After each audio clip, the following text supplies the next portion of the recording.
Nigeria, by extension Africa, battles a growing youthful population and with little or no meaningful engagement leaves a ticking time bomb on our hands. We are a blessed continent with great wealth, both in people and material.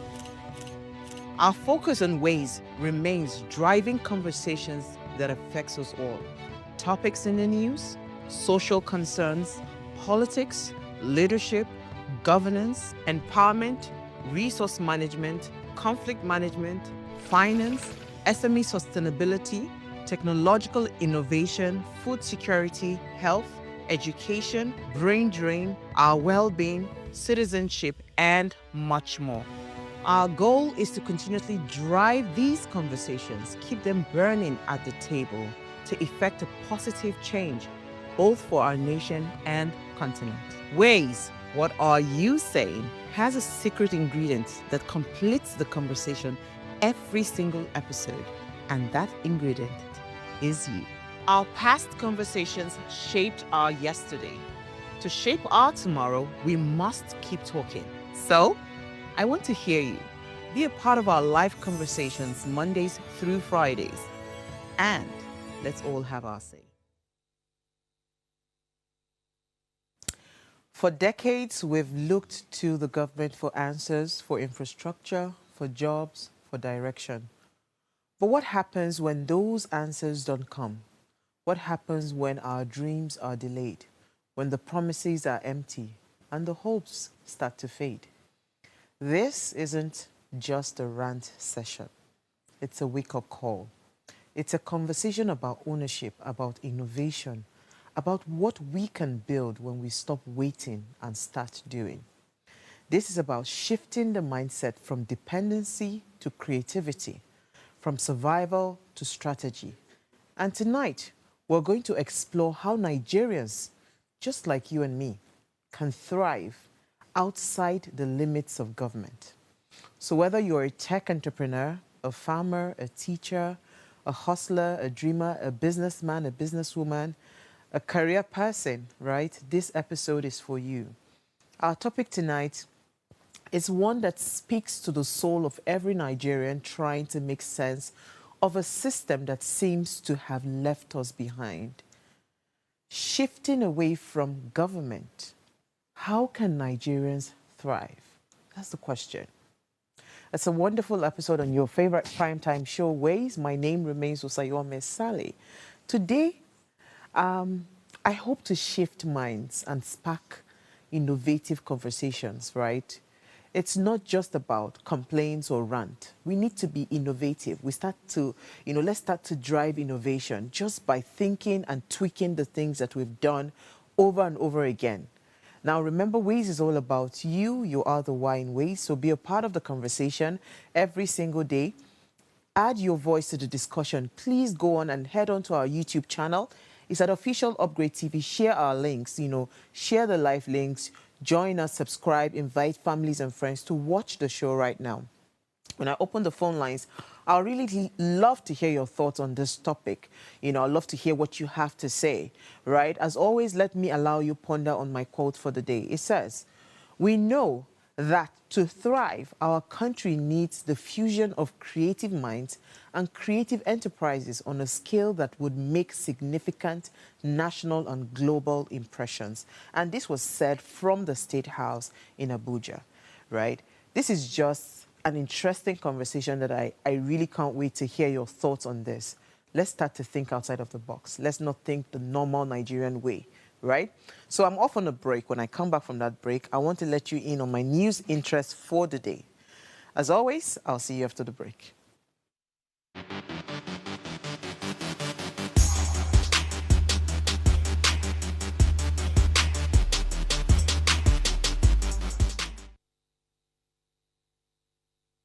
All right, you're still watching Ways. So I'll start off the news interest today. Human rights organization Amnesty International, they've accused the Nigerian government of neglecting the needs of girls and young women who escaped Boko Haram captivity in the northeast region of Nigeria.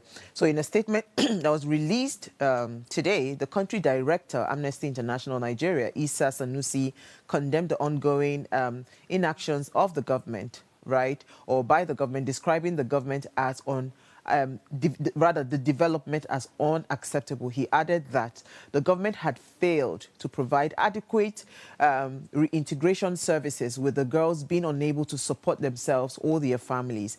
The moment girls or young women leave Boko Haram, there should be a mark that will start the reintegration back into the society. And yet many have told us, according to the guy, that they are still left behind to fend for themselves and are struggling to survive. So victims of the Boko Haram abuses, including forced marriage and trafficking, are still not being identified and helped. So girl survivors are still overwhelmingly invincible to the government authorities. I don't know what your thoughts are on this, because I know that I happen to know a foundation in Lagos that when the Chibok situation happened and they started bringing out the girls from the the Boko Haram custody, a lot of those girls were sent to rehab homes. They were also sent to centers, right? One of those centers, I happen to know them, where they helped to retrain, retool, re-energize their minds. So I don't know how or where the break happened, because I know that there was intentionality, right? When the Boko Haram thing happened, there was intentionality for those young girls, to be rehabilitated. So I don't know where that happened, but I'm hoping that the government will be able, because I mean, you've been through a lot. I don't know if you've been through the kind of, well, I wouldn't say if you've been through, like, just not even the Boko Haram thing, just going through something really tough, right? A life and death situation, coming out of it, you need all the support that you can get, to be able to just bring yourself back into civilization or back into just living, right? So it should be a no-brainer that the government should really put some plans in place for them. And I know there are organizations that are willing to take on these girls, even for free, to help. But it's just for them to be able to identify them and, do that. So I'll move on to my next story, right? Tinubu, President Bola Ahmed Tinubu has returned to Abuja following a 13-day visit to Lagos. Finally, praise the Lord. Can he just stay in Abuja? So during his stay, of course, he participated in the Golden Jubilee anniversary of the Economic Community of West Africa States and celebrated this year's Eid al-Kabir festival. Upon arrival, the president was welcomed by the delegation of senior government officials, including the Secretary of the Government of the Federation, Senator George Akume, and the Chief of Staff, Femi Gbajabiamila, right? Immediately after landing, President Bola Ahmed Tinubu departed the airport for the International Conference Center, where he proceeded to inaugurate the newly rehabilitated facility, a project overseen by the Ministry of the Federal Capital Territory. And this facility now has been named after the president, So it is now Bola Ahmed Tinubu Conference Center. I saw that. I said, okay, interesting. I don't know. So this is just me asking a very genuine question, right? How does it feel when a structure is named after you, a street is named after you? Is there anything, that really, because honestly speaking, some things I could not be bothered about it. But, the more I see it happen, I know that it means something to some of our politicians, that they name, historic centers or whatever, monumental centers after them. So I don't know, how would it make you feel if something was named after you in Nigeria? Would it really make you feel like out of this world? Just a question out there. So if you can give me an answer, I'd really love to read it, your comments. All right, so let me quickly move on to my final story, right? Ahead of this year's Democracy Day, Ijaw Youth Council worldwide, they have appealed to President Bola Ahmed Tinubu to restore full democratic governance to Rivers State by reinstating the suspended Governor Simlaye Fubara and members of the Rivers State House of Assembly on or before June 12, 2025. The council said that its request was guided by the spirit of the season and in acknowledgement of the president's commitment to restoring constitutional order in the state. The council further said that the Ijaw nation is a gathering of peaceful and patient people who strongly believe in dialogue and defense of their democratic rights. And the council appealed that June 12 is not just a date, it is a symbol, and that we therefore call on the President Bola Ahmed Tinubu as a foremost beneficiary and the icon of Nigeria's democratic evolution to seize this moment and fulfill his promise. The restoration of Governor Simlaye Fubara and the assembly members will reaffirm Nigeria's commitment to the rule of law and heal the wounds of division that have emerged in recent times. Well,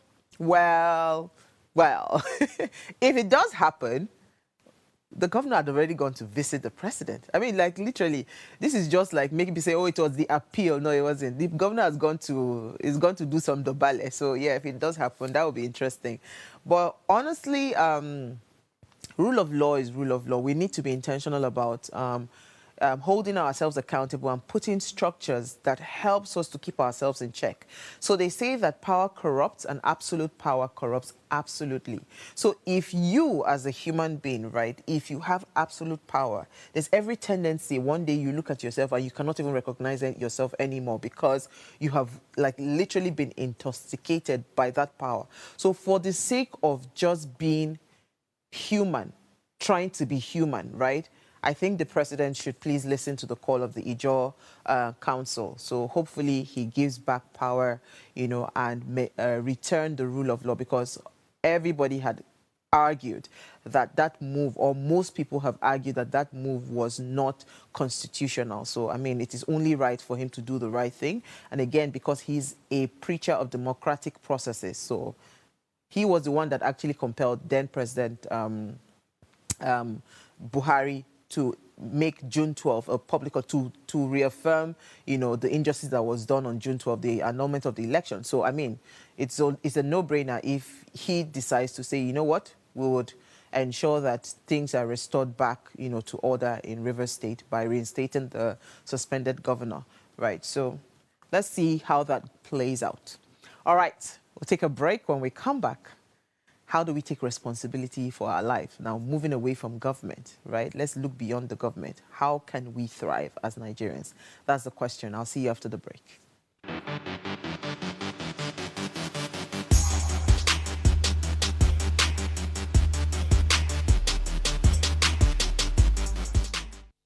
Life is made up of moments, some that fill us with joy, others that test our strength. Welcome to Heartlines. This is our space to explore the highs and lows of human connection, the love, the heartbreak, and resilience that shapes our life. From relationships to friendships, parenting to partnerships, and so much more. Every week, we share stories and conversations that define us, navigating love, separations, the struggles of parenting, dealing with anxiety and managing the pressures and stress of life. Real conversations that bring us closer, helping us heal, grow, and connect. So join me Mondays through Fridays at 10 p.m. for Heartlines, the show where we'll connect hearts, have real conversations with real people, one story at a time.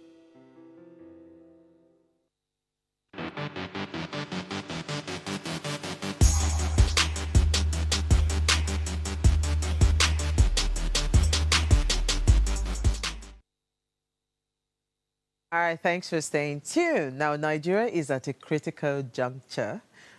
Trust in government is very low, of course, due to corruption, inefficiency, and poor service delivery. People are expecting high, or rather, they are experiencing high inflation, job losses, unstable electricity, insecurity. I mean, yet the government seems unable, or would I say unwilling, you know, to meet citizens' basic needs. So this moment demands a conversation on how we as Nigerians can begin to take charge of our own destinies instead of waiting for governmental change that may never come. So we must shift away from government and ask ourselves, how can we thrive? So for context, right, here's why this conversation is coming now. Now, I acknowledge that there's pervasive distrust in government institutions, right? You really can't take that away. People don't trust our judiciary. They don't trust, what's it called, our legislative arm of government. They don't even trust the executive arm of government. So even our security arms, you know, the people that are supposed to keep us in checks, the electoral arms of government, people really don't trust government institutions in Nigeria. And, you know, if you want to add the economic realities that we have, the naira devaluation, subsidy removal, you know, high inflation, the case of unemployment, that still lingers very strongly. So there's still that agitation, again, of our youth, right? And they make up the majority of our population. And if you remember what happened in 2020, right, that was what even instigated the End SARS movement, and because that was a symbol of a desire for better governance, right? They were asking for better, okay, end this police brutality, give better livelihood to our security personnel. So, like, all of these things have been on, and so it is understandable, right, that there is that idea that why are things not just working, right? But this is why we need to even have the conversation, even now, more than ever before, because there has to be a shift in mindset. People should come to the terms, right? They should come to terms with the fact that the government may not save us. I mean, if so, if the government will not save us, what then can we do as a people, right? Because once you have accepted that the government might not save us, what do we do as a people? You know, there's this old belief that you go to school, you get a job, right? Then the government will fix the roads, give us water, potable water, give us, what's it called, electricity, all the major infrastructure and all of that, you know? But that dream has failed many of us, because if you check in every household in Nigeria, you are your own government. You're the one providing water for yourself. You're providing power. Some people have gone as far as providing roads for themselves. Yesterday night, I was having a conversation with someone that said that, you know, she's just really stuck right now. She needs to move from where she's staying. Why? Because now that the rains have come, the flood is just unbearable. She has lost 2 cars as a result of that flood. So, I mean, if you look at it, that dream of, oh, the government will provide all the amenities, infrastructures, good health care, good education, like educational institutions, water, roads, all of that dream has failed. It has failed a lot of us because we are now our own government. And that's why there has to be a new Nigerian dream. And that new Nigerian dream, as Nigerians, we should be taking initiatives, building value, collaborating and finding personal or collective breakthroughs in spite of the system, right? In spite of all of this that is happening, we need to reconstruct what success means to us. It's no longer about just making it, because some people now, what they have looked at as success is that I just carry my load and my family and I jackpot, right? It's not about making it abroad, right? But it's about building sustainable lives and communities right here in Nigeria. And that is what we should start to reconstruct our minds. Many citizens, they still wait for government jobs, government contracts, or handouts. But if we want to really look at thriving, the word thriving in itself, it means that you're taking responsibility for your life, knowing that no one will come to rescue you. You know, it is very easy for you to say, okay, let me thrive and just forget about government and do what I need to do. No, it doesn't mean that you should not, you know, hold the government accountable. No. It just means that your power to create, build, and solve problems must not be outsourced any longer. You cannot carry your life and give it to the government and say, government, oh yeah, make my life better. Give me this, give me that. No. You have to, first of all, think empowerment, because that is the key, and not entitlement. And this is not to say that we do not deserve good infrastructures, good amenities and all of, because that is what the government is supposed to provide. But it just means that you have looked critically to the current situation that you are in as a Nigerian, and you have checked it, and you say, okay, what is the best way forward? You know that common thing that we always say, I've said it here several times, the definition of insanity. They say insanity is doing the same thing over and over again and expecting a different result, right? That's insanity. So we need to start to think, okay, if this government, they're still finding their foot or trying to solve the problem, what can I do? Because guess what? Time waits for nobody. What can I do personally? How can I improve myself? How can I do things to thrive, right? And not just be existing. So I thought to come up with some areas that I feel like Nigerians can actually do well. They can thrive in those areas without the government. One of it would be digital economy and tech. Now, you know, thousands of Nigerians are working as freelancers, software developers, virtual assistants, digital marketers for global clients, all online. Like, you have a lot of this. Like, if you really want to go into tech today, there is just so much you can do, right? Earning online. Tech startups, you know, I mean, examples of the big names, you know, I just don't want to mention them. They were all built without any major government support, right?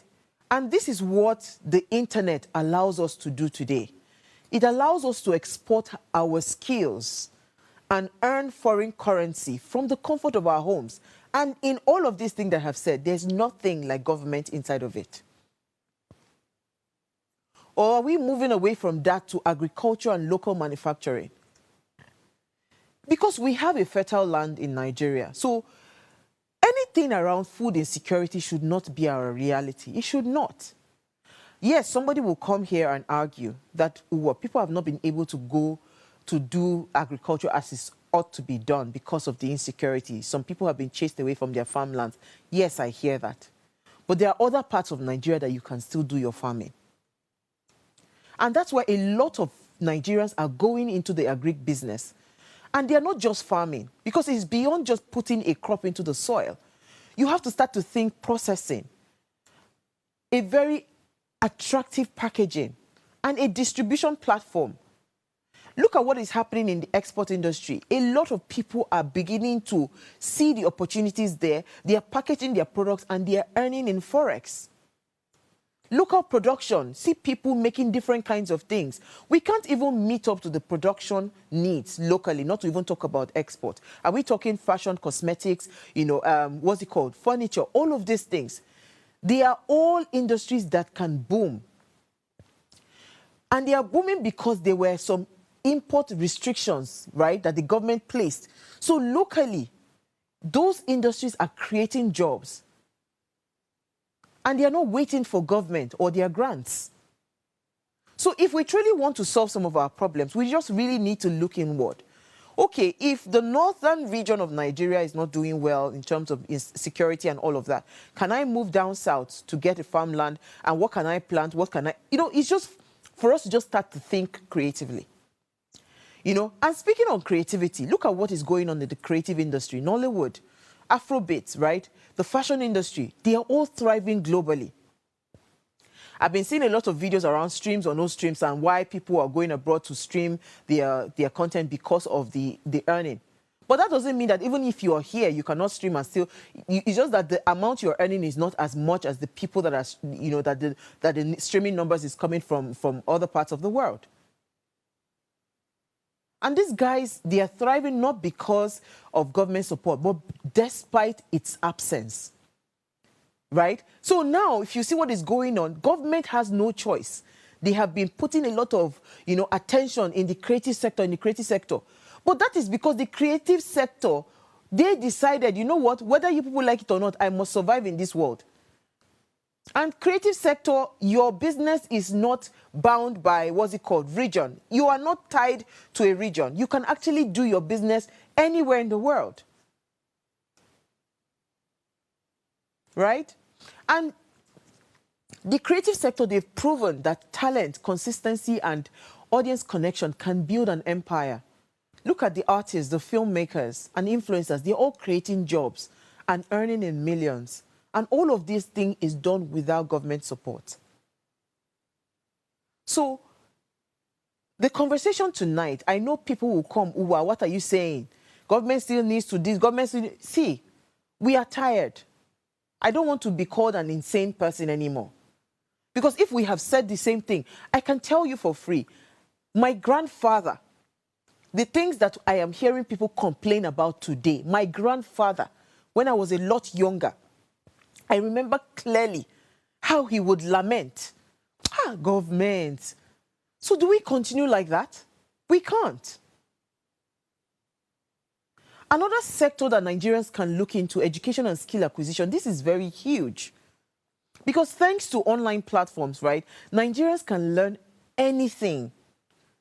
I am here in Nigeria, I'm teaching somebody content creation in the US. And the person is already seeing results. Thanks to platforms, Nigerians can earn, anything, and they can learn. So is it coding, photography, content creation, whatever it is, you can learn it online. And some of these courses it is for little or no money, you can learn it. So some of these skills, they pay you well, more than your university degree. And that's why when I was talking the other day about what is happening in the technical schools and how it is important for the government to emphasize skills more than just a degree, I know what I'm saying. Because now, if we are now thinking differently, beyond certificates, maybe things will change for us. A lot of people that are doing amazingly well today, they are all self-taught professionals. And they are building powerful careers online. Because education has become decentralized. There is no, that monopoly, you don't need to go to the four walls of a university. If you have a brain, you have a phone, you have anything, you have data, you can learn anything and you can start to earn money. And all this can be done without the government. Somebody will come again and say, it is government that brought internet. I hear. Right? But I'm saying that let us not just think and just be waiting. Instead of waiting, what can we do right now that is at our disposal? And start to focus on it. Another way we can build ourselves as a people, community and cooperatives. If you see what is going on, a lot of people are forming investment clubs, cooperatives, saving groups. You call it, what do you call it, ajo, right? A lot of people, even community farming initiatives, people are coming together. These informal structures, they often work better than the formal schemes. Why? Because I know you, you know me. So it is people that trust each other that come together for a common goal. And that is even a lot more practical. So I'm looking at it now. Maybe I want to start a business. Instead of waiting, who can I call? Okay, can I call Tessie? Tessie, can you loan me 50,000? Can you loan me 100,000? Can you loan me 1 million? Can you loan me 10 million? And all of that. You come together collectively and they set up my business. Tomorrow, somebody else wants to do it. They say, okay, you know what? We invested this XYZ in your business. Can you also invest the same amount in somebody else's business? So we establish. If we start to think collaboration and think collectively, we can build. Because guess what? Community is the new currency. Community is the new currency. People don't know how powerful communities are. And that's what is happening. If you check what is going on abroad, the Indians, they have a very strong community. And that's why they are thriving. Anywhere they go, that's why they are thriving. Nigerians will always think me, my family, We need to decongest our mind from that. How can we get like minds that we can come together as a people and say, you know what can we do to build and establish ourselves? The Jewish guys, they do it as well.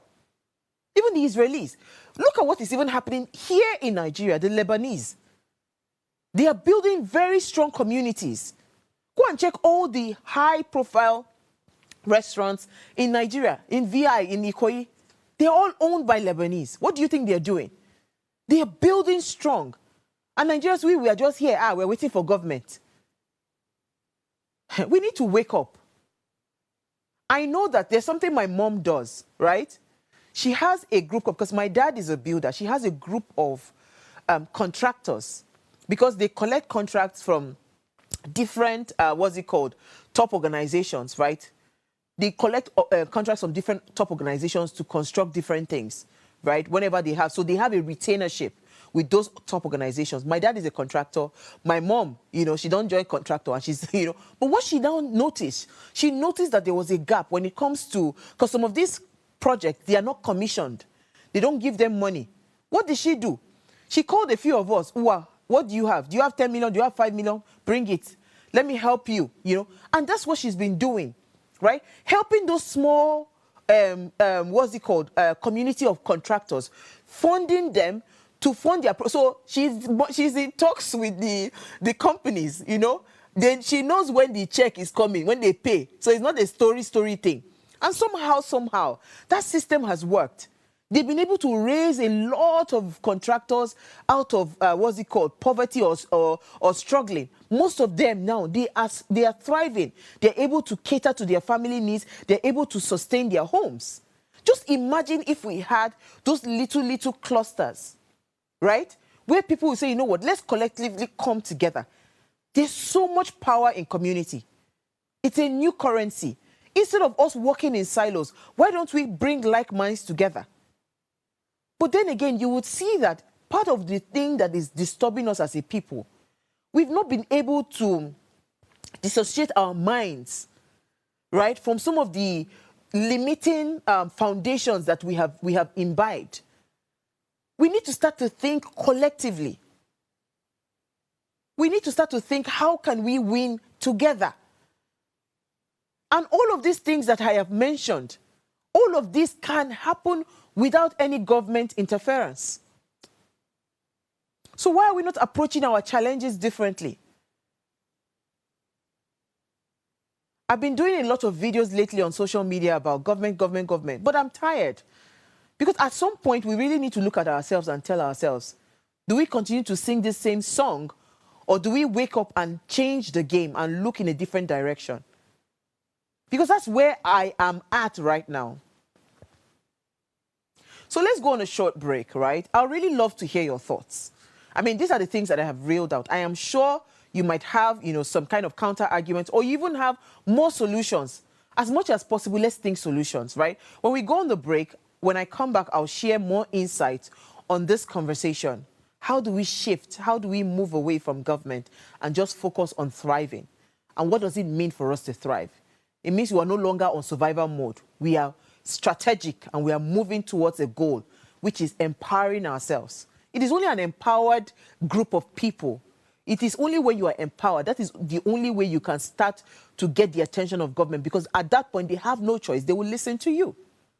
We'll see you after the break.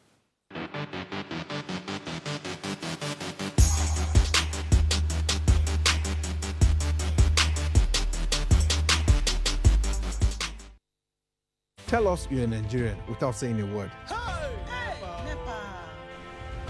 Energy security is one of the most pressing issues for many developing countries like Nigeria. And if there's going to be any meaningful progress, addressing our energy issues is non-negotiable. I need to see light for my house. Make them do something. Band A is expensive. I literally have to turn off all my appliances just to reduce costs. We need light. Introducing the Energy Outlook, your go-to show for everything energy. Every week, we'll bring you the latest insights, innovation, and in-depth analysis of Nigeria's energy sector. From policy discussions to regulatory insights, we will analyze the key decisions influencing growth and sustainability in the energy sector. We'll bring you the human stories behind the headlines, giving you a personal perspective on the broader energy challenges. Join me every Friday at 6 p.m. for the Energy Outlook, your guide to the future of energy, where energy means business.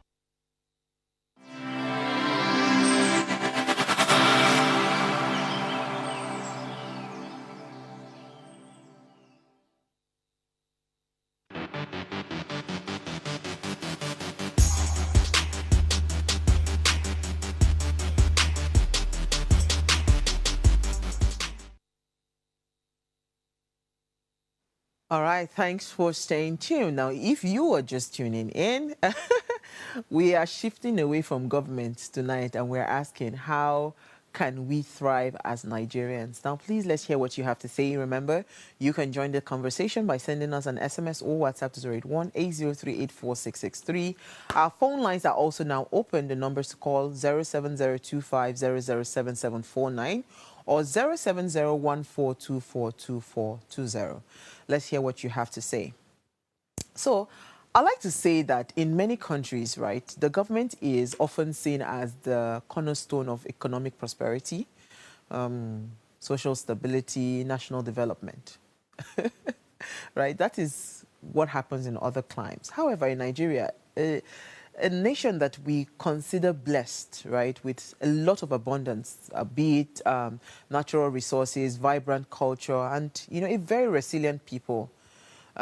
The increasing dependency on government-led solutions has not necessarily translated into any sustainable growth for the average citizen, right? There's a complex mix of governance challenges, inefficient public policies, and systemic corruption, and that has left many Nigerians frustrated and seeking alternative paths to personal and collective prosperity. If we truly must thrive as Nigerians, we can only thrive when we start to shift, right? Shift our thoughts, because you see, this economic landscape that we're in Nigeria is, you know, is just moving. And if we understand what is going on, it means that certain kinds of programming would need to be changed. We need to start to embrace entrepreneurship more. We need to start to develop valuable skills. Do you understand what I'm saying? You can't change some things, but what you can do, you can upskill yourself. You know, there are some people that cannot be touched, not because, you know, they are any special. The skill that they have, it's too critical. So what are those things that you're doing to intentionally develop valuable skills? You know, you need to also learn to build strong networks.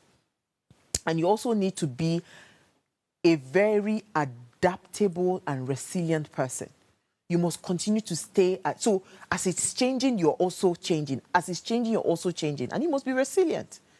You know, if we must change anything, we must start by exploring alternative opportunities, and we must start to think, how can we diversify our income streams, right?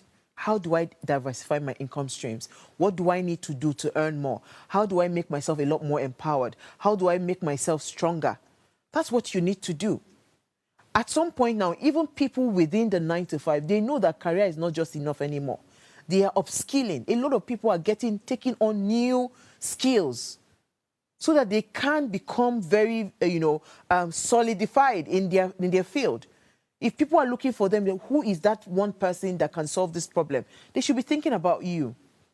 So Nigerians, we can actually reduce our reliance on government, be it from job creation, from government jobs, you know, and all of those things that we just wait on government for. We can create a more sustainable future for ourselves and our community just by shifting our mindset. Because if you really want to look at it, the real leaders today, they are not your politicians. They are your change makers, people like me, your entrepreneurs, social innovators, your content creators. Those are the real leaders, because these are the people, right, that are truly shaping culture. Different things are happening. And once you start to position yourself, right, as a person of authority, whether you like it or not, at some point, the resources will be attracting, you'll just be attracting it. Anybody right now today that is solving problems, or you are sharing knowledge, right? You are shaping society. You are shaping society just by whether you are a problem solver or you are sharing knowledge. Go and check what is even happening online right now. A lot of people are beginning to develop courses in the skill that they know. And if you hear the obscene amount of money people are making, so why are we not taking advantage of that? Why are we still just waiting? Oh, the government. My kind of content is not meant for everybody. That's why you are not seeing us trending everywhere. People like sensation. People like insults, shouts, do all the thing. Oh, government is this, government. That's what people want. But how has that changed anything over the years? How has it changed anything?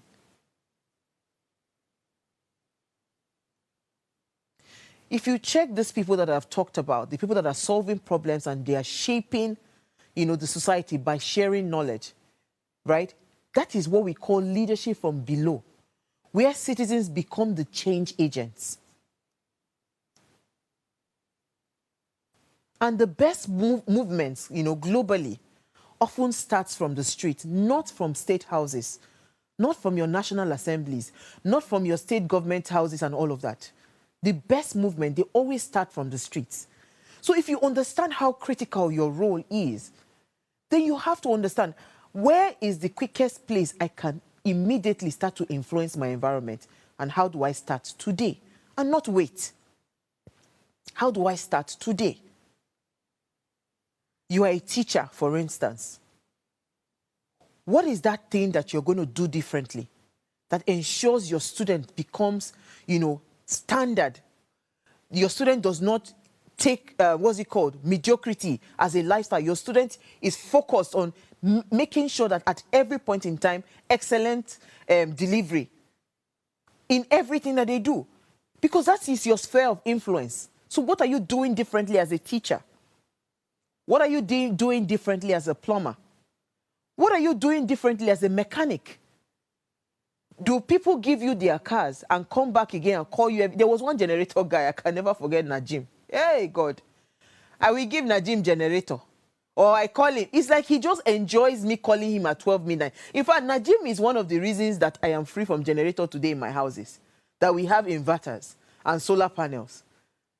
Because that headache, and the generator just knows that at 12 midnight it will go off. And I had a baby, so I can't sleep.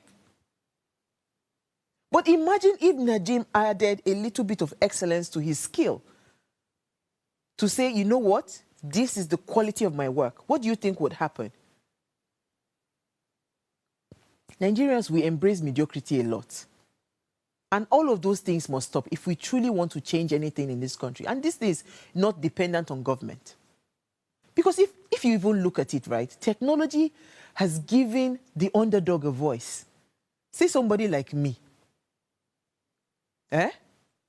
Whether it is starting a YouTube channel or selling a product on Instagram or offering remote services or, teaching online, technology has removed all those barriers. You don't need government licenses to start a TV channel. You don't need government licenses to start a podcast. You don't need government licenses to build any personal brand or sell online. You don't. There was a time where if I wanted to do this that you're watching today, I needed to go and get a ridiculous amount of money to be able to bribe my way through to get a license. But today, technology has made life easy. We're streaming on YouTube. So you can literally start anything. But one thing I've also seen is that we do not have the stay power. We do not have the stay power. Not many people can do what it is that I am doing. Because you need to be resilient. You need to be dogged. You need to say, you know what, no matter what, this one, we are here until it succeeds. But how many of us have that, that capacity to be dogged, to be resilient, to stay? Then when things are changing, you change with, innovate and adapt to the trends.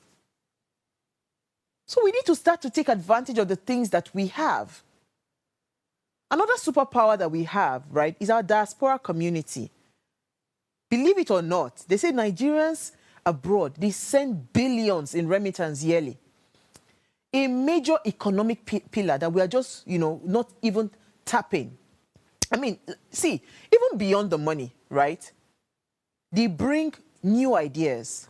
They bring different opportunities. They bring training.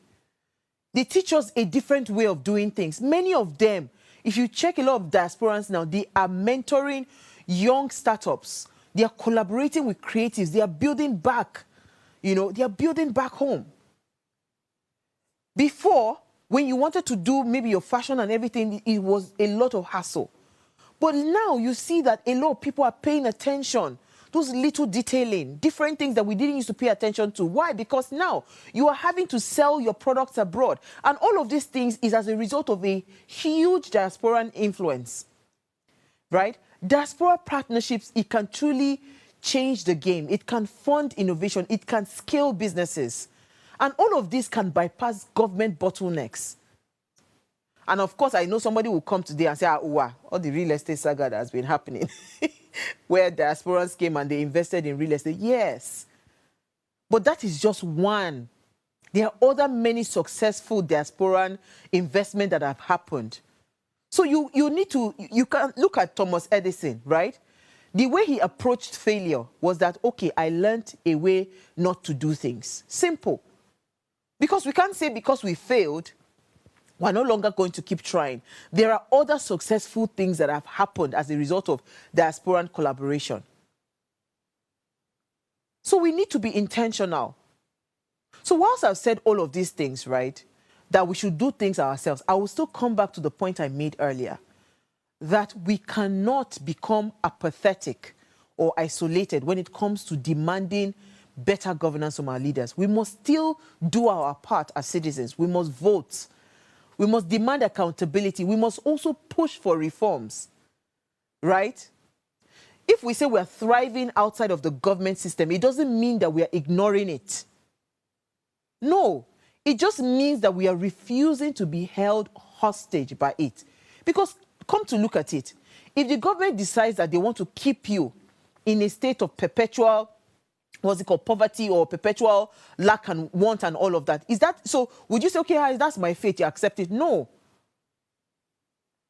Because we need to understand that if we say that you should thrive outside of the government system, you're not ignoring it. You're just refusing to be held hostage by it. You must know that these challenges exist, acknowledge it, but the most important thing is to focus on empowering yourself economically so you can have the capacity, right, to solve the problems that you're faced with.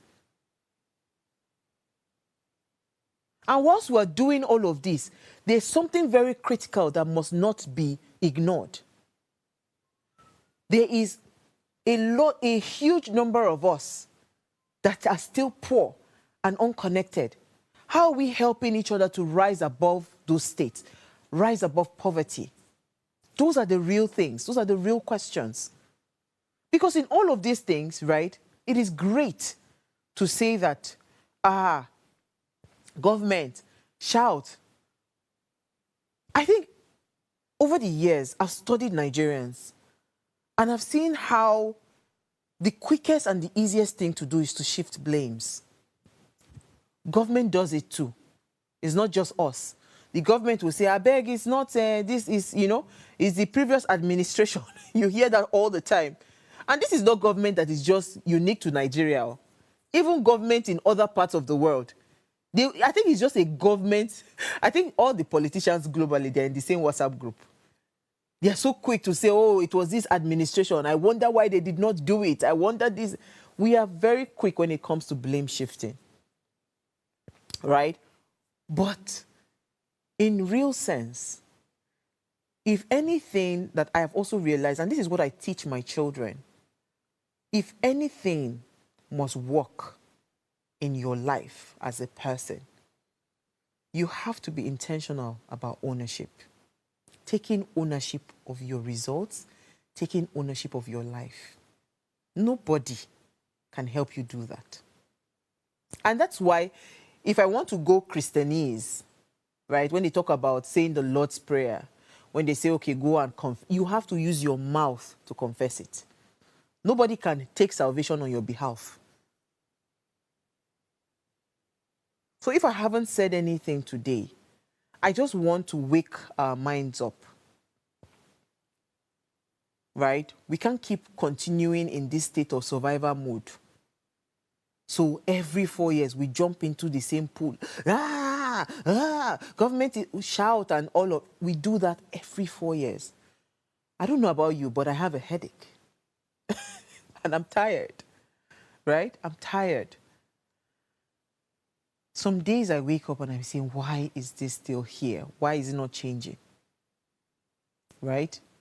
Unfortunately, that change that we are seeking, it might never come. So do I now sit back and say, okay, you know what? The government refused to do it. That's why I'm a failure. Is that what we want? Nah. There's a power that we have.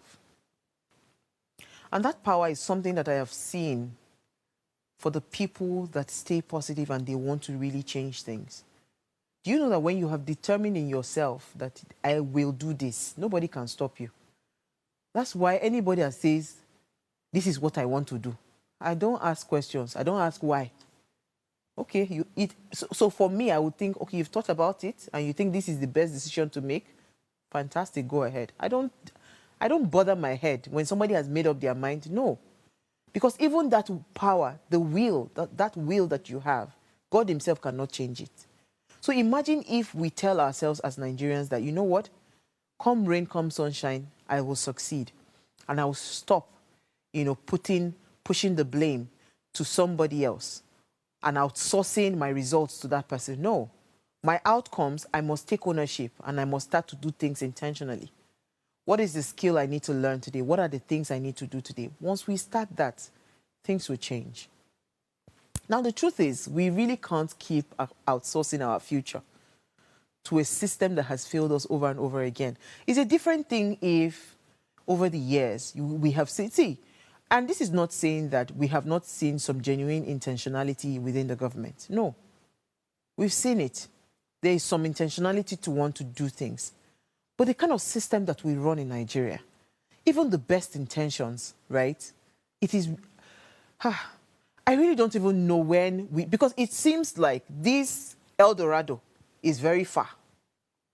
So that's why I'm saying that, do we wait, right? I'll be 40 this year. Do we wait? And these are the things I heard as a baby. Do we wait another 40 years? Do we wait another 80 years for this El Dorado? It might never come. It might come in the next election. It might come in another 10 years, but it might never come as well. The focus is, how do I do things differently, regardless of my situation? That is you thinking innovatively, right? Because this government, they may be slow, they may be broken, they may be absent, but you understand? Is that your situation? You are here, you are alive, you're capable, and you're filled with potential. There's too much inside of one human being to now live your life and say, okay, because this person did not do what they are supposed to do, and that's why me too. Because if that is the case, people that are successful today, that came from the slum, that came from all of this, they will not be successful. Because it is very easy for us to just say, I was born to a very poor family, I was born in the ghetto, I was this, that. But that's the story, Everybody will tell you, and people will validate your poverty. And they will help you. But this is not the time to wait. It is not the time to wait. You can't wait for a government that you are unsure of. This is the time to build. You have to get up and say, what is that one thing that I am great at doing? And how can I multiply it in different places to the point where I become financially empowered? And even to the point where I then empower others. Because in the end, it won't be about the government. It won't be about the government. It is not the government that will change Nigeria. That is the reality that I'm beginning to accept. If anything must change in Nigeria, it will be Nigerians who have chosen to thrive anyway. That is what will change this country. You know the situation with the creatives. The government, creatives said, okay, our country is like, how do I build a global brand? And thank God for the internet. Thank God for social media. Thank God for platforms like YouTube, Spotify, and all these platforms that built. Look at what happened. They started thriving. At that point, the government had no choice. Now the government is, yeah, Burna Boy, go and see now. Anybody that brings a trophy to Nigeria, the president is quick to snap picture. Do you understand? So it will be Nigerians who have chosen to thrive anyway. That is the people that will bring the change. So if you want to hear my honest opinion, build your skill, build your network, build your dream. Guess what? This government system, they will catch up with you. All you need to do is you need to keep moving forward. Because your survival is no longer enough. You have to thrive. And the time to thrive is now. You can't wait any longer. Thank you so much for watching. Thank you for being a part of the conversation. As much as you can, please share these links for any Nigerian that you think needs to hear this. We're tired. Let's change the game, right? Before I go, ensure you subscribe to our YouTube channel. It's at Official Upgrade TV. You can interact with us further, drop a comment, and most importantly, follow all our social media engagements. Remember to like, share, invite your families, friends, your enemies, everybody. Invite all of them to watch and follow the conversation. Now, if you missed this very important quote for the day, it says, "We know that to thrive, our country needs the fusion of creative minds and creative enterprises on a scale that would make significant national and global impression." And guess what? This was said by the State House in Abuja. So this is the government telling you that you have to think outside of them, think outside of the box and become creatives. And let's see how we can build our country back. I'll see you guys tomorrow, 8 p.m. live again. Enjoy the rest of your evening. Nigeria, by extension Africa, battles a growing youthful population, and with little or no meaningful engagement, lives a ticking time bomb on our hands. We are a blessed continent with great wealth, both in people and material. Our focus on ways remains driving conversations that affects us all.